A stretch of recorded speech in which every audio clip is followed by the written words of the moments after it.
મહીસાગરમાં નવા તાલુકાની રચના બાદ પણ વિવાદ શમનાવે બદલે વધુ વકર્યો છે।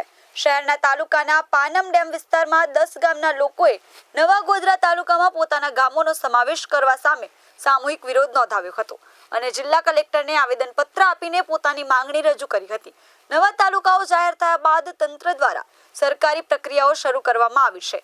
આ પ્રક્રિયા હેઠળ શહેરના તાલુકાઓ પાનમ ડેમ વિસ્તારના 10 ગામોનો સમાવેશ નવીન ગોધરા તાલુકામાં કરવામાં આવ્યો છે। જો કે આ નિર્ણયથી 10 ગામના લોકોને ભારે રોષ જોવા મળી રહ્યો હતો। આ 10 ગામોએ આગેવાનો સહિતની મોટી સંખ્યામાં ગ્રામજનો શહેરા ખાતે એકત્રિત થયા હતા અને ત્યાંથી જિલ્લા કલેક્ટર કચેરીએ પહોંચીને આવેદનપત્ર આપ્યું હતું। પાનમ ડેમ વિસ્તારના બોરિયા, ચારી, મોર, ઉંડાર, કુંટખર, કોઠા, આસુંદરિયા અને જૂનાખેડા સહિતના ગામોના લોકોનો મુખ્ય મુદ્દો છે કે શહેરા તાલુકો તેમને નજીક પડશે। તમામ સરકારી કચેરીઓ નજીક પડતી હોવાથી તેમના ગામોનો વિકાસ સારી રીતે થઈ રહ્યો છે। ગોધરા તાલુકો તેમના ગામોથી દૂર હોવાથી સરકારી કચેરીઓના કામકાજમાં હાલાકી પડે છે।